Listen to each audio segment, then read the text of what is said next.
Gestating the Curious Minds involves adult themes and situations. Just a warning.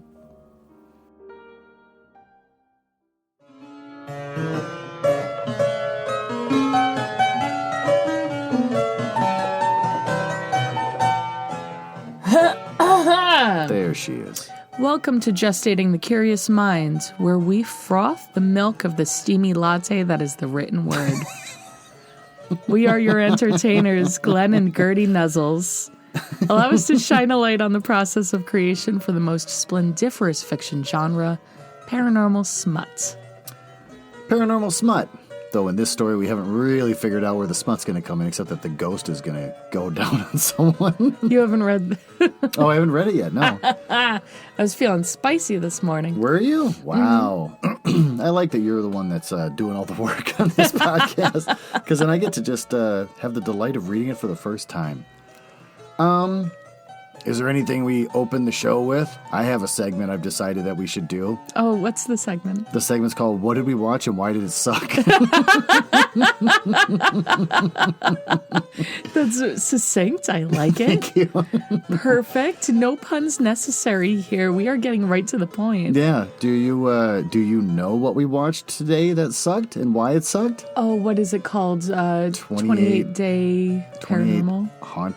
28 Days Haunted, something like that, on Netflix. It's on Netflix, not to be confused with the excellent horror movie 28 Days Later. Nope.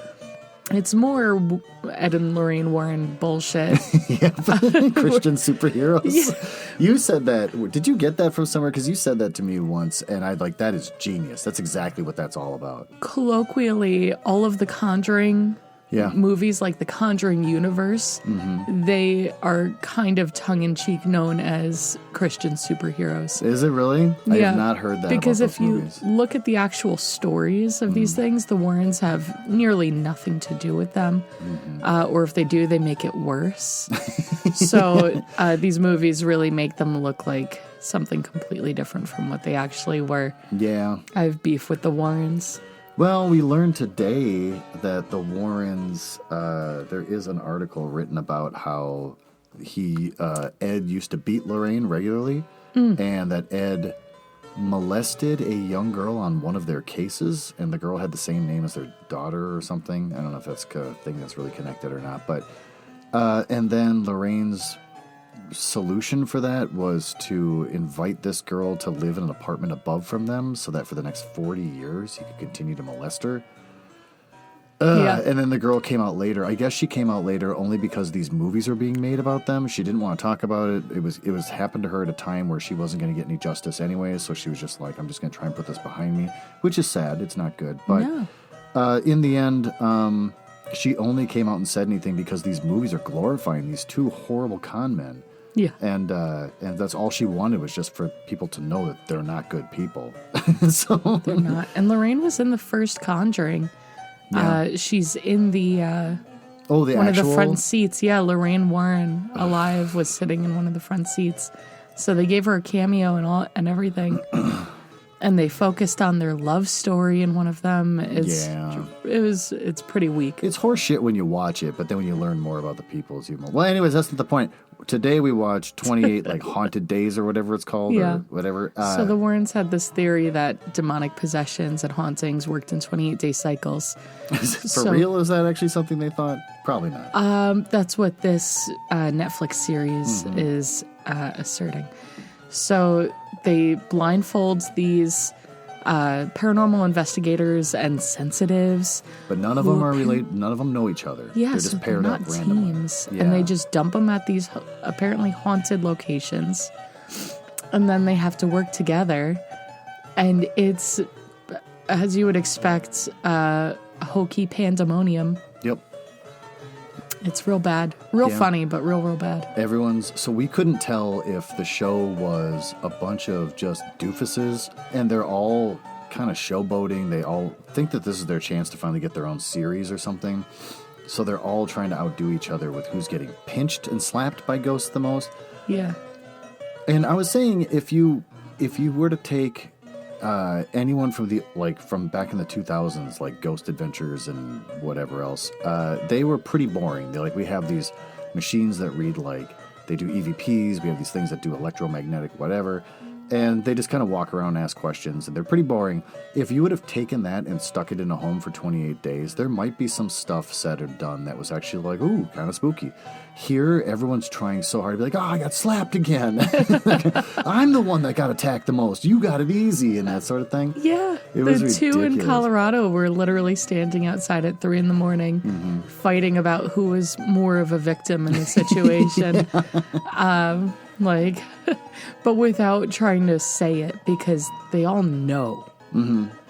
Oh, no, they So know. stupid. We couldn't tell if they believed what they were doing, and also they were showboating. Maybe they didn't believe it, but then it was like, then there was one where this one woman in a different location with the team, it was her and 2 other guys.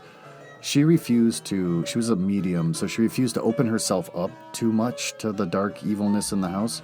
Because she's like, it's dangerous, I'm not going to do it. But the 2 guys who aren't psychics or anything, or mediums, they were like, you gotta be a team player, and you're holding back, and we're not getting any evidence because of you. But it's like, it's a psychic, it's not evidence. Yeah. And so one guy goes, fine, fuck it. So he gets a deprivation chamber or whatever.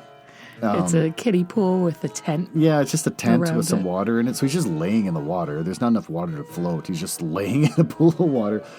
And he starts just announcing stuff like, I'm seeing this and I'm seeing that, and this person was murdered in this house, and this man who murdered them went on to murder others. And it was just like, okay, so you went from not having any psychic abilities to just being able to call all this shit out in a tent where you can hear everyone outside and they can hear you. It's no deprivation for sensory at all. Like, you're just in a tent full of water.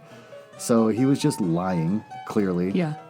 Just main character syndrome. And then after that, this poor psychic lady was just kind of pushed to the side. You could see she kind of had a crabby face. As he was like, they'd sit down and have a seance. Like, now we're having a seance. I've decided I'm the leader, and we're having a seance. And I'm getting a vision of this. And he's got all this really specific information. And the whole time she's just looking at him. Yeah, exactly. She's And like, so what are you doing? I was kind of thinking maybe it's a bunch of well-meaning doofuses. Like, nothing's happening in these houses, and they're just lying, whatever. And some people believe that they're there for the right reasons. But at the end of the series, we found out, oh no, this is all scripted. When a different team with just one man and one woman, he was supposed to be a demonologist casting out the evil, but there was always a doubt if he actually got possessed. Yeah, apparently he had symptoms of possession. Yeah, which is headaches, being sleepy. He was sleepy. He was sleepy. He took a lot of naps. He also apparently had the signs of a heart attack. Mm-hmm. They didn't specify which. Yep. They just said, he has the signs of a heart attack. They showed him walk into an ER, and then he was discharged, and they're like, the doctor said they've never seen anything like it. And I'm like, they see shit like that all the time. Yeah. The number of times that I've sent people to the ER thinking they're having a heart attack, and it's not. Yeah, right. But you want to be safe rather than sorry. Like, that's all the time, buddy. That's constant. Yeah, they were like, they can't find a source for my heart attack-like symptoms. Yeah. And you were just like, it was a panic attack. It was obviously a panic attack. Also, look at this man. Yeah, he was very unhealthy. Constantly. He was pasty and... Yeah. His skin did not look well. He looked like a man who was on the verge of having a heart attack. So. Yeah, for sure. But at the very, very end, they wind up, they claim that they cleared out the house of the evil demons. And all the teams failed in what they did, and they all lied.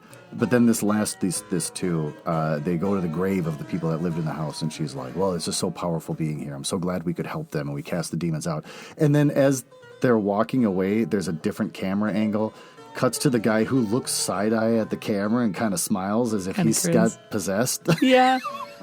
It was... And I'm like, the entire thing was fake. Like, none of this is real. They're all actors. So bad. It was really bad. That's a lot of fun. Well, let's read the story.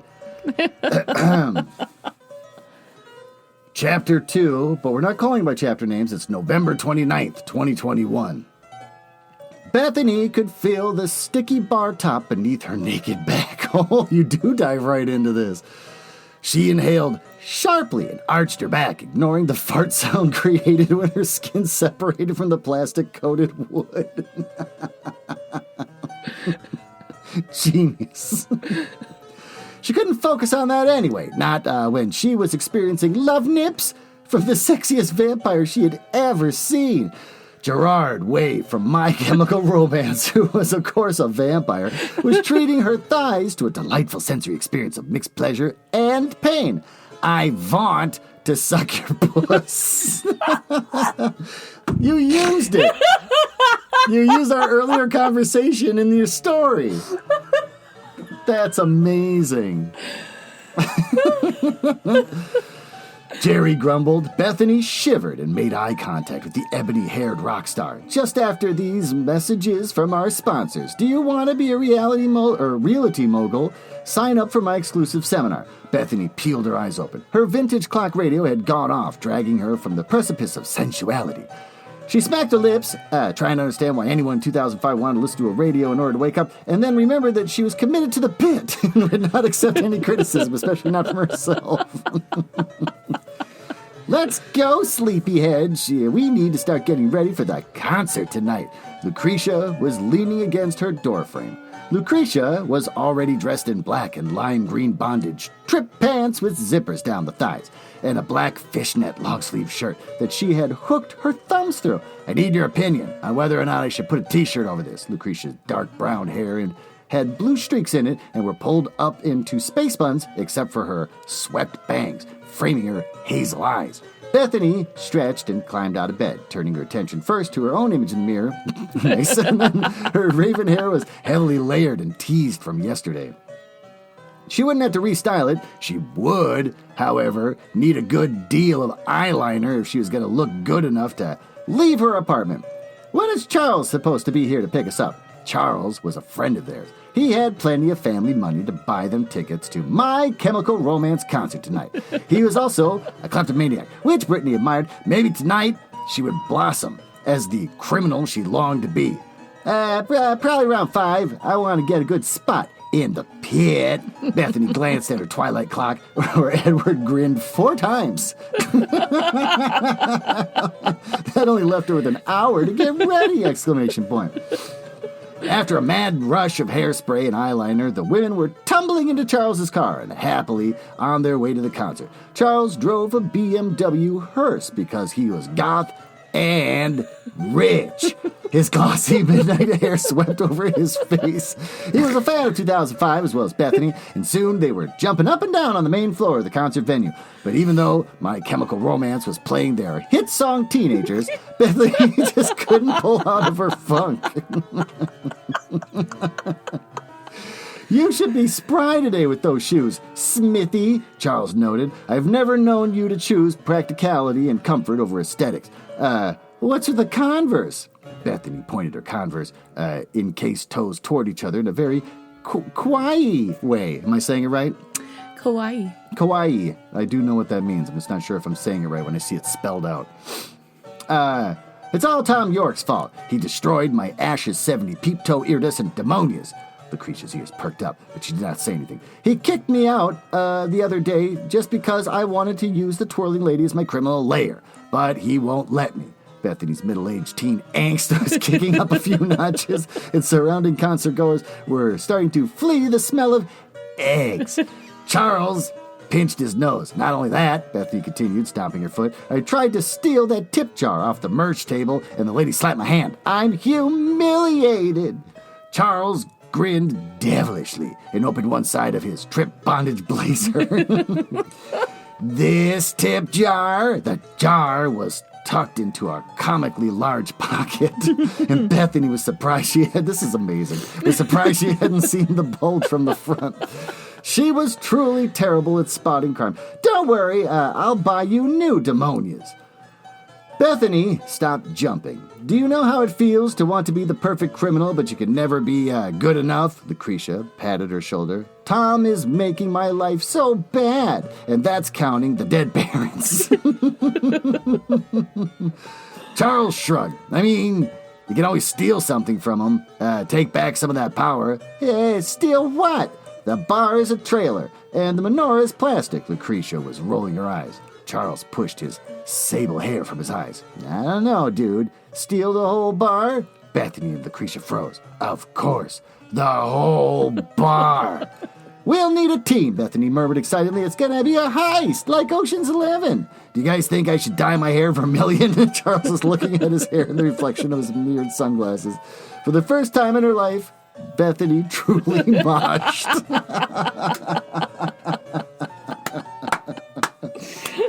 Oh, that's amazing. Honey, you did such an amazing job. That was ridiculous. It's the stupidest thing I've ever written, and I love it. Oh, my God, that's amazing. For the first time in her life, she truly moshed. So now it's November 30th.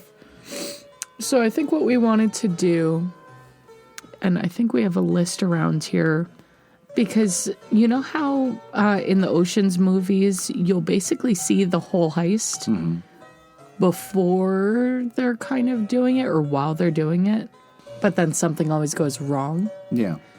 I want to try to do something like that, which is really difficult to do with the written word.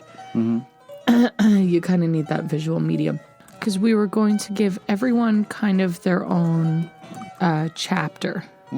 So we are going to be expanding on Charles Ridgway. Okay. And explaining why he is the person for the job. So we've already introduced that he is also a goth. He's a rich goth. And he just likes the thrill of stealing. He likes the thrill of stealing. What was his skill again? I forgot. He's a kleptomaniac. That's all his skill is. Yeah, he loves the thrill of stealing, and he's rich. Okay. We could... Okay, here's my idea. Let's see what you've got. I think since he's rich, he's not good at stealing because nothing is terrifying for him. Unlike being poor and stealing, and then you get caught stealing and you get in trouble with the police and you have to go to like juvie stuff or whatever. He could have a history. You just write about his history. Like when he was 9, the first time he ever stole a G.I. Joe action figure, they caught him, but he paid them $50 to keep quiet. And actually, he's just paying for the item plus more. And then we can go through all of his stealing scenarios where every time he tries to steal anything, like a car, or maybe he steals like a bunch of, like he finally decides he works his way up to stealing money from a bank or something. But every time he winds up getting caught, but he pays off people to not say anything. But all he's doing is just paying for what he stole plus some.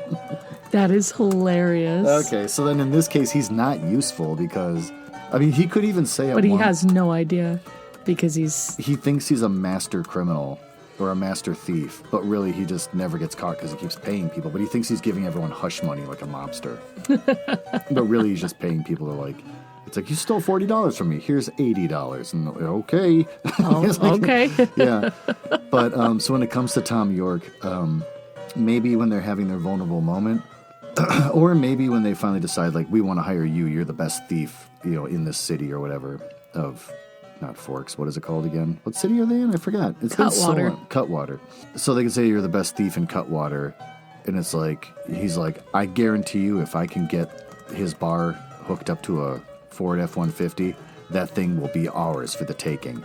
And then they'll say, like, what if you get caught? And he's like, I'll give Tom York some hush money to not talk about it. So they realize, oh, he'll just pay for the bar. He's just going to buy the bar.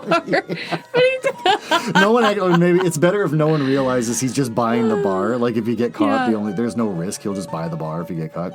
They'll just be like, wow, he's important enough that he can pay people hush money, even the owner of the bar. Right. They just have no concept of what's actually happening here. Exactly. Because they're all in their own worlds. Mm-hmm. So we'll expand on his childhood a little bit. He's from a wealthy suburb of Kentucky. We decided at some point he's the hedonist archetype. Yeah, he's the hedonist archetype. So should we make him actually have real hedonism where he has orgies all the time and eats too much fruit? Or is his idea of hedonism like... out of season fruit. He's wild, dude. This is out of season. Oh, I paid top dollar for this orange. Blueberries in the winter, dude? Exactly. That can't be as full of flavor as you expect. This? He's like, don't worry, I'm getting them full of flavor. Massive. We could have that be a thing. I was also thinking the other one would be like, he's like, sometimes I'll go to the grocery store and I'll buy a whole thing of Hershey's bars, like a 12-pack just for me, and I'll eat them. I'll eat them in an entire weekend or something. I don't know. What would be like a lame hedonism? Maybe he's just an addict. He's a shopping addict. He's a glutton. We should make his hedonism... He's vain. Like, he's kind of just all of the deadly sins. We should make what he considers hedonism just be that he has an addiction. Yeah. He has an addiction to kleptomaniac, but he pays his way out of it. He's also got... What would be another addiction where it's like, wow, you're a hedonist?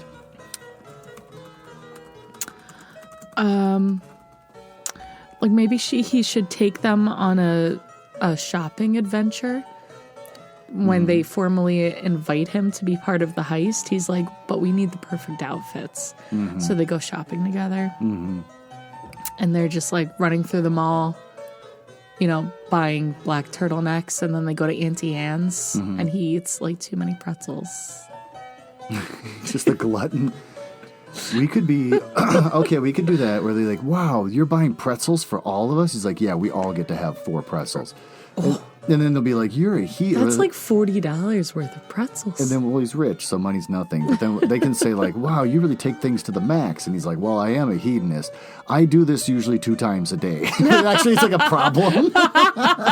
It's not that it's hedonism, that he's celebrating life. It's just like he can't stop eating. That is so funny. Same thing with shopping. They'll be like, wow, you're going to pay for this entire shopping excursion? He's like, oh, yeah, I go shopping at least 5 times a week, if not more. Sometimes I go 3 times a day. Yeah. Sometimes the first shop of the day doesn't really do it for me. Exactly. You got to hail Satan and go again. Exactly. And they just fail to recognize that he's just an addict. They just think addiction is hedonism. There we go. We gave him a real thing. And of course, because they're middle-aged babies... they think hedonism is just something really cool. Like they just ascribe that word to excess, and they don't really understand the difference between. No, that's a really good point. So they could do the shopping spree first, and then at the end of it, at the mall, they'll go to like the food court, and then he'll be like, 4 giant pretzels for everyone. And they're like, wow, your wealth has really made you whatever. And he'll be like, it's hedonism. And then he'll talk about the philosophy of hedonism, but don't bother looking it up. Just make sure he gets it wrong. Just talk about addiction. But he's like, I've given up with your rules of society. I eat 8 to 10 of these a day. I also drink 3 bottles of wine. He just goes on and he's just got this crazy addiction problem. But he's made it a philosophy that he preaches to them about during the chapter at some point. That makes me really happy. I love that. You're like, okay, good. No, that's really funny. So then on top of it, he's got this problem with wanting to steal just for the thrill of it. Yeah. So he's an all-around kind of rough person to be friends with. Yeah. But he's a rich goth, so they love him. They love him. And then the mall, of course, is going to be the mall that I grew up in, the Rockaway Mall of New Jersey. Fine. Rockaway, New Jersey Mall. Or should it be the Mall of America? No, Rockaway, New Jersey Mall is good. So, and of course, I'm not going to say it because it's in Cutwater. You it's in Cutwater, Georgia. The Rockaway, New Jersey Mall in Cutwater, because the mall itself franchised. It's called the Rockaway, New Jersey Mall, and it's in Cutwater, Georgia. It's a, what is it? A Simon Mall. The Rockaway, New Jersey Mall was bought by Simon. Oh, I didn't know that malls could be branded like that. Yes. Well, they probably all are, but I never pay attention. Yeah. So now it's like an AMC or. Oh, sure. Right. That's funny. Yeah. It's a franchise. Anyway. You could call it out by its full name. So I was thinking, when they're having their pretzels, 4 per person. They have to go to an FYE. Yeah, you know what they could do? They could go to each store. So the way of him telling his life story about his thievery is every store they go to, he can talk about, the first time I ever went to this store was when I was 12 years old and I stole these whatever pre-goth things, or maybe just goth things because it's the 2000s. And so but then it's like he got caught and he paid for him, basically. But he doesn't say he paid off the front desk person to let him walk out with these boots or this shirt or whatever. Then they go to a different store to buy some item that they need for the heist. Yeah. Like they go to,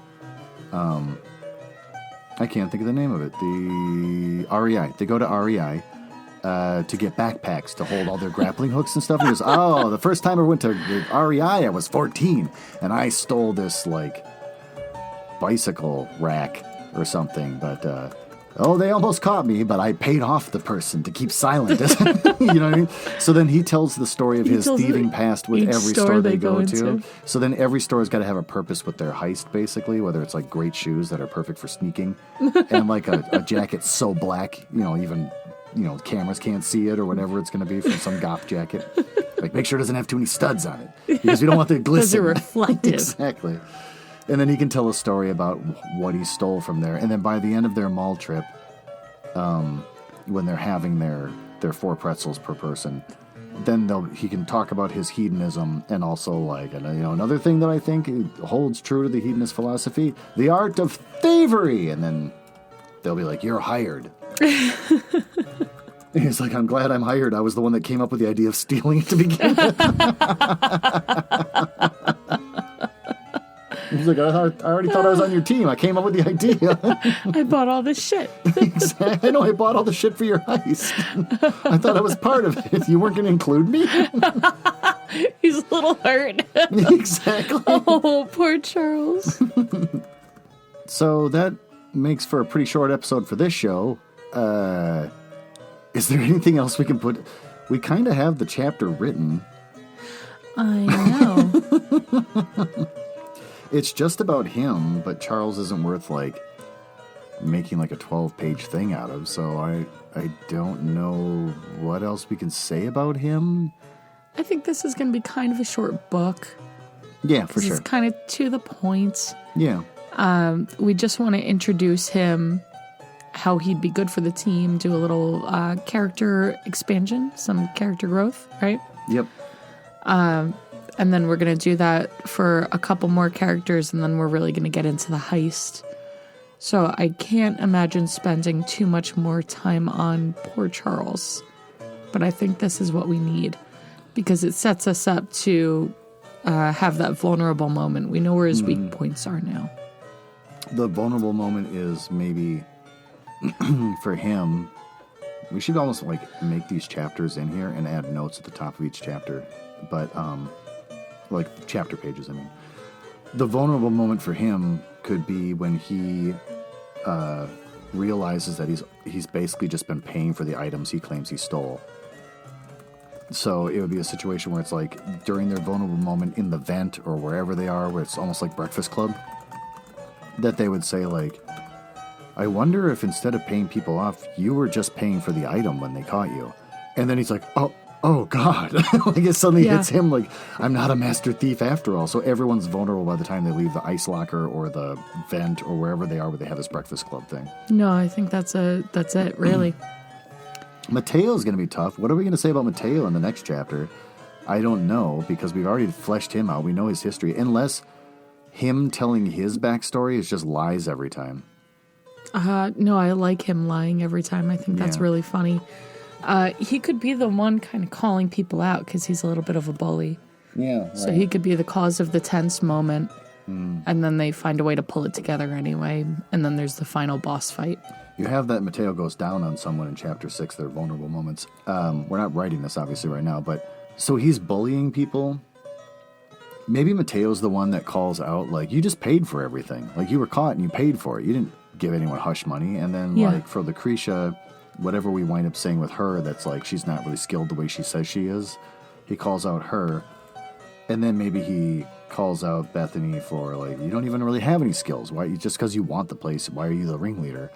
And then what does he bully someone into trying to go down on them, but then he sucks at it because his face just goes into their pelvis? I think maybe he uses it at the last minute to save someone.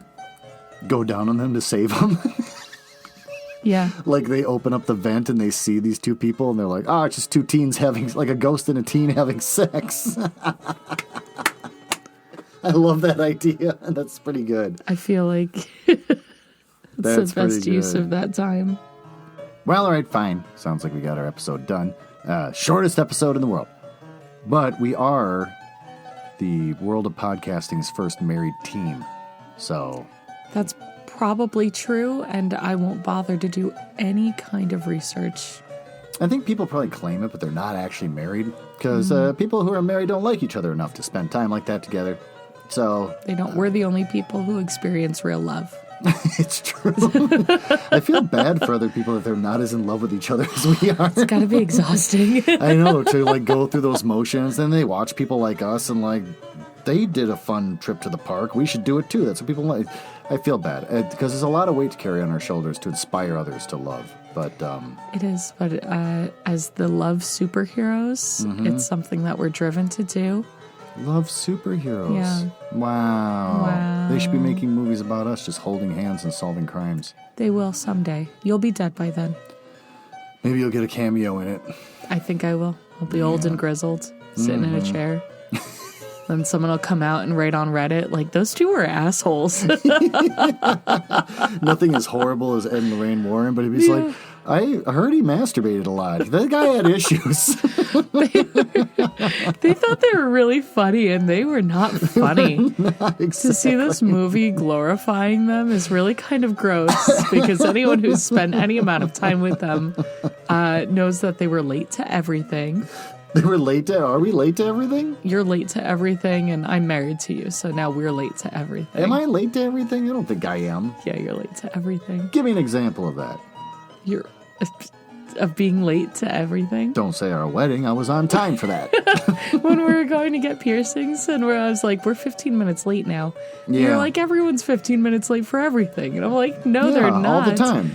You're admitting right now that you're 15 minutes late to everything. It's far away. It's on the other end of two towns, and we were stuck in traffic. So I don't blame myself at all for that. Whatever. That one's a non-event.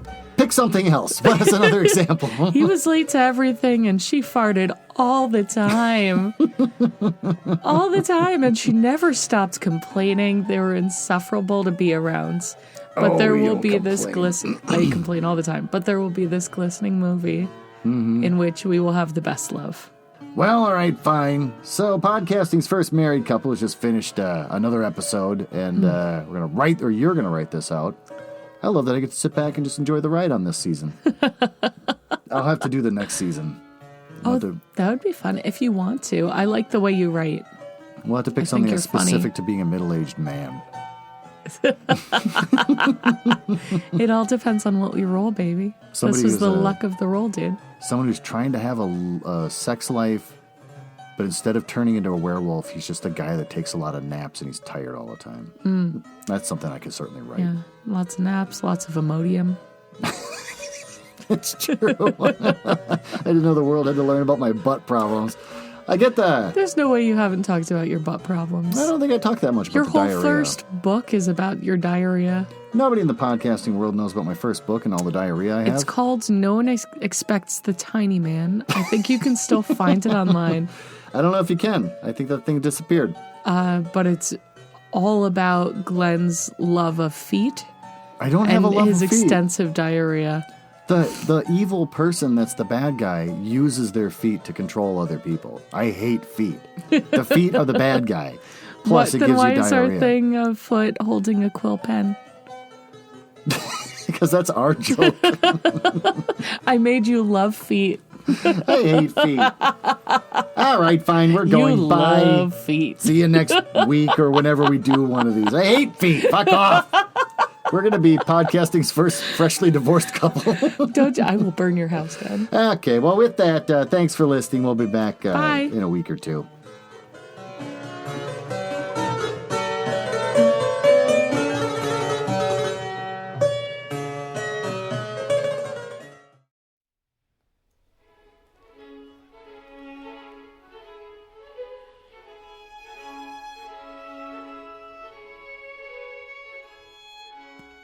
Want to contact us?